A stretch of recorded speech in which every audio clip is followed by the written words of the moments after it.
And so my truth is that I am a gay American.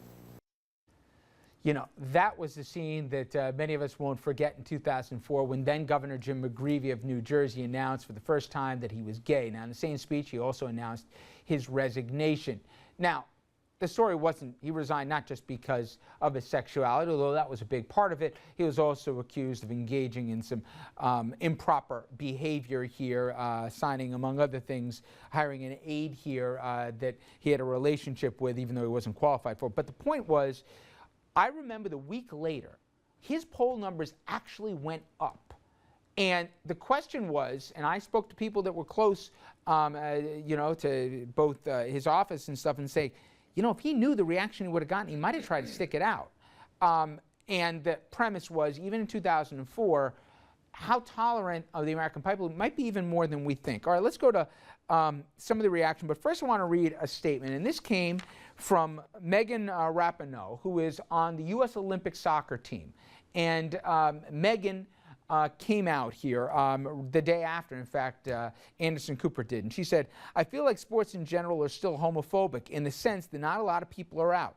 I feel everyone is really craving for people to come out. People want, they need to see that there are people like me playing soccer for the good old U.S. of A. Now, to this point, there's been zero pushback. Her teammates have been very supportive. We'll see how the fans react. But I would bet here that she will not get bad treatment here from the fans. Time will tell. All right, let's go to the phone lines, and guys, jump in as you will. Let's start first with John. John's calling us from Staten Island.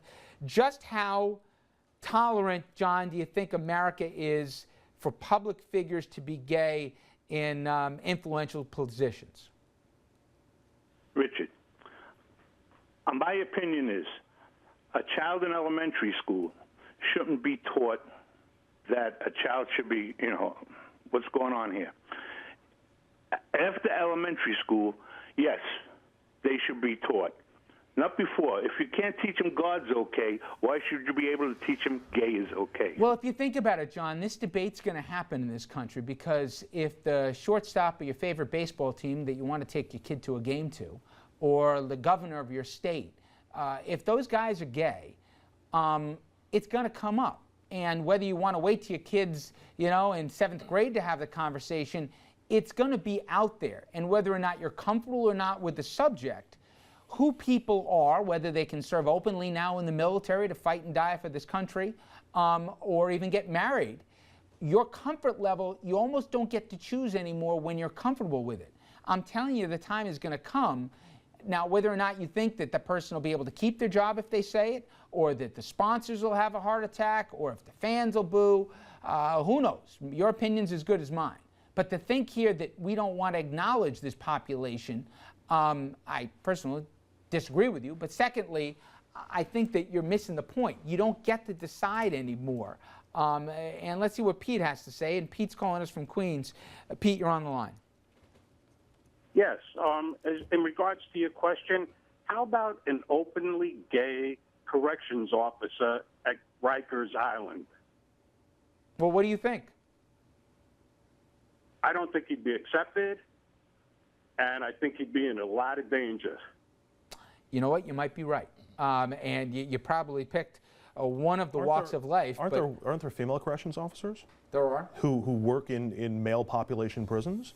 There are. Hey, listen, for all I know, Pete could be right here. And I'm asking the question because I don't have the answer to the question. But let's see real quickly what John's got to say. John's calling us out of New Jersey. John, you're on the line. Yes. I don't think people as open as we may believe. And I'll give you an example. When Sotomayor Meyer, if you remember, when she was going up for the Supreme Court, that they made a big to-do about her liking to play female baseball. And even close, I'll give you something even closer to that. That recently, when Romney had a spokesperson who was good but with foreign affairs, if you remember, he got quickly fired because the Republicans came, a lot of them were very dissatisfied with that, and you don't see him. And this was a guy who was an expert. Absolutely, and it happened within 2 weeks. Excellent point, John. Thank you for the phone call. Just wanted to add a quick. I mean, there are lots of gay people in public positions.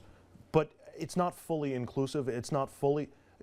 I've yet to see a transgendered person appear as a TV reporter or appear as a public face of any group or any organization. I don't know how ready America is for that. I think we're still quite a ways away from that.